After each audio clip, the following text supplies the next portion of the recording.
Welcome to All About Capital Campaigns, a podcast that provides fuel for your nonprofit's growth. Each week, hosts Andrea Kihlstedt and Amy Eisenstein, co-founders of the Capital Campaign Toolkit, provide practical tips about raising more money for your nonprofit organization. The Capital Campaign Toolkit is a support system for nonprofit leaders who are running capital campaigns. At capitalcampaigntoolkit.com, you can download a step-by-step guide for your capital campaign and get many other free resources. Here are your hosts, Amy and Andrea.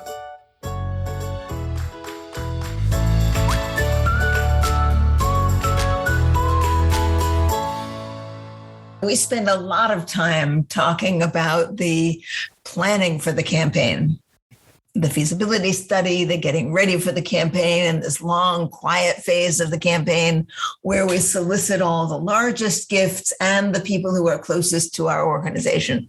And that process often takes a long time. You know, it takes 12 months, 18 months, sometimes longer than that, where you are very patiently soliciting one person after another in a very personal, careful, thoughtful way. Really, in many of those, each of those solicitations is a little campaign in and of itself, where you're doing research and you're finding out who knows whom and you're cultivating people. I mean, it's a long, long process. We call it the quiet phase of the campaign, not because you're not supposed to be talking about your campaign at all, not because you're really supposed to be quiet. That's not the issue. We talk about it as the quiet phase because during that whole long phase of the campaign, you are not publishing an official final campaign goal. What's quiet is the campaign goal. So you're talking to donors using a working goal or a draft goal that may go up or down. But once you've solicited the largest gifts and you have most of those pretty well in, you at some point will be ready to make a decision about what it is you can really raise, what the final goal of your campaign is going to be.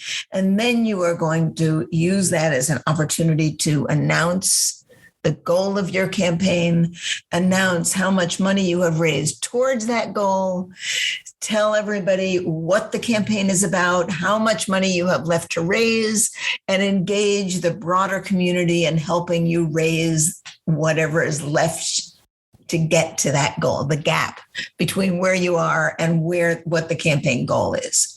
So that gap period from the time you announce your campaign goal itself to the time that you actually raise all of that money and get over your goal, that is what we call the public phase of the campaign.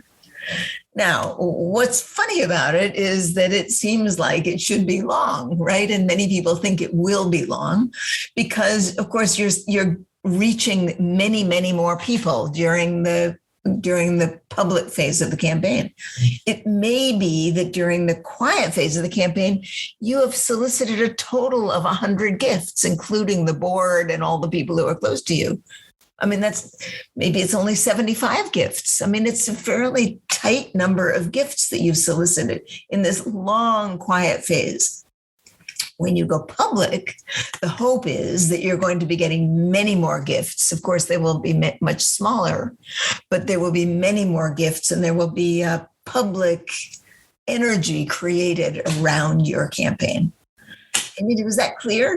What did I miss? Yeah, I think, one of the big distinguishing indicators, and you've sort of alluded to this, but I want to hammer it home, is the way people are solicited and who is solicited. That to me is a big distinguisher between the quiet phase and the public phase. And so in the quiet phase, you're doing primarily one-on-one, face-to-face or Zoom to Zoom individual solicitations. And in the public phase, you're turning towards more bulk solicitation strategies. So you'll have direct mail and maybe a phone-a-thon and some crowdfunding and email solicitations. And so the way in which you are approaching the public, you're inviting everybody to participate in the campaign. The kickoff is the big announcement of, we're this far into our campaign. this is our official goal now that we've raised 60, 70, or 80, even 80% of our goal. And now we're making a big public announcement and inviting everybody else in the community to participate and help get us over the finish line. So, All right. What else about the public phase? Here's something that always strikes me. It always strikes me that I actually know far less about how to raise money from the broad base than I do about how to raise money through the quiet phase. And that most of the people who end up or have ended up being clients of us, of ours, when they get into the public phase, because they are experts at things like galas and annual fund solicitations and online solicitations. This is the meat and potatoes of what you do in your annual fundraising all the time. So most people who run fundraising programs are actually really comfortable and really good at this broad base of fundraising. They're not so good at the earlier stuff, right? Which is, how do you actually get up the courage and the will and the energy to ask these people for much larger gifts than you've ever gotten from them before? But you will be on much firmer ground once you get through your kickoff. And then, we or your consultants will say to you, okay, now go get as many gifts as you can, get as much energy and as much public relations as you possibly can to raise the remaining $1 million to get to your goal. This is going to feel like old home week to you. Right. So now here's the thing, everybody's afraid that a campaign will cannibalize their annual fund. So one of the many strategies to use so that it doesn't is to keep this public phase short. So if you do let it drag out for a year or, God forbid, more, then it will get confusing with your annual fund. But if you have a 3-month, short, targeted, specific, strategic wrap up to your campaign and say, hey, listen, we know that you supported the annual fund already this year, or that you will. Right now, we're coming to you just for this short period of time to wrap up this very important, exciting, big project. And we hope you'll make an additional one-time special gift. It's not nearly as confusing. If the public phase drags out for a year, then of course it's confusing and muddled and mixed up with your annual fund. So don't let that happen. That's one of the many reasons to keep this public phase short, is because you are just, think about it. If you're raising 2/3 or 3/4 of your campaign goal in the quiet phase, that's the amount of time it should take, 3/4 of your campaign, because you're raising 3/4 of the money. And so the last part where you are raising just the last 20% or whatever, it's just a few short months. And that's one way to think about it, not getting mixed up with your annual fund. Andrea, I never thought about the timing like that, Amy, but I suppose that's right. I mean, for me, I've always found that it's frustrating, I guess is what I want to say. It frustrates me, let me put it that way, because in the beginning part of your campaign, you're working on bringing in, these very large gifts. Now, they do take work, but it's a different kind of work. And then with one ask, guess what? You've raised $1 million, right? With one ask. So it feels like your time is incredibly well spent. And then in the public phase of the campaign, you put in all this time, energy, and effort, right? To go to a broad base of people, and they start sending you checks for, $500, $250, $100. And it's like, so much time, energy. And every once in a while, I have to ask myself, well, why do we do it? Right? And does it matter? And should we really do it? And here's the answer. And I just have to keep reminding myself of it because I get frustrated by these things.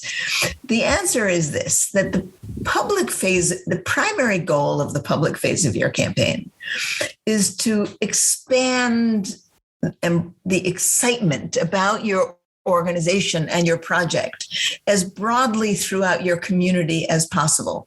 You have something very exciting going on at a time when your organization is growing. And that's an opportunity for you to become better known as an institution of substance, as an organization of substance that's doing exciting things. So it is as much, a public relations effort as it is a fundraising effort, right? Yes, you will raise money, but you have to think about the importance of it as being far more than just raising money. It really is seeding the future for your ongoing operating funds, your ongoing support from people who may never have given to you before, but they'll jump on board during this public phase of your campaign because you're in the newspaper and maybe you even have a billboard and you have events and all of a sudden you have a sign saying that this building is coming to this piece of land right in the middle of this community. All of a sudden you are present in a way that you haven't been before. So that's worth a lot, actually. Right. I'm glad you said that, Andrea, because there was just an article in the Chronicle of Philanthropy the other day about a campaign that just did the major gifts and skipped that part. And I think that it's important to remind everyone why that piece, because sure, I mean, one additional gift of $1 million and you don't have to do that broad-based fundraising, but what's the value of inviting everybody to participate, inviting people in to say that the $100 donor is important, that we want them to be included, not, forget it. If you only have $100, we don't need your money or your participation. No, we want to have an inclusion aspect of the campaign where everybody's contribution is valuable. And these smaller donors at the end of the campaign get you over the finish line, and you couldn't do it without them. There's really something to be said for that. The other thing it does, Amy, is that it gives the people who have worked so hard to get the campaign as far as it got an opportunity to celebrate and be celebrated. Right? It's often a very small group of people that have done all that work. Maybe it's a total of, 10, 15, 20 people, volunteers and staff that have done all that work for 12 months, 18 months in the quiet phase of the campaign. Well, now, as you get ready to celebrate in the public phase, you are able to point to some of them and say, look at the work these people have done. Look what they've accomplished. Look how close they've gotten us to the goal, right? Now it's everybody else's turn to get on board and to join hands with them and to help make this campaign, help really drive it across the finish line. So it I think, rewards the people who have worked quietly for a long time to be able to be celebrated in a way that's not, that you shouldn't stick up your nose at. That's an important part too.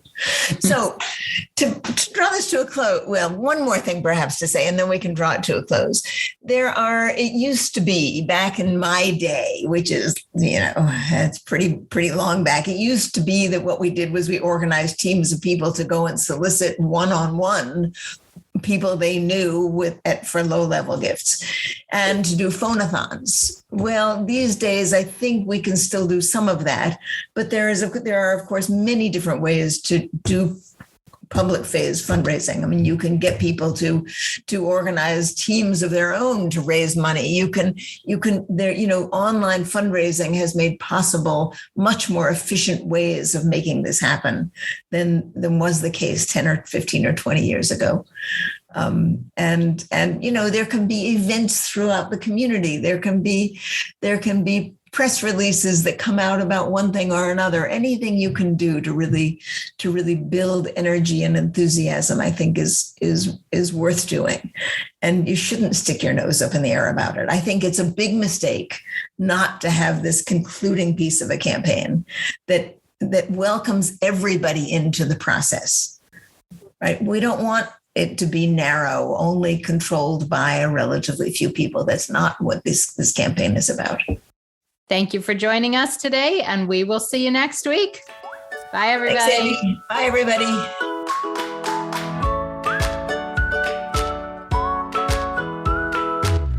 Thanks for joining Amy and Andrea for today's All About Capital Campaigns.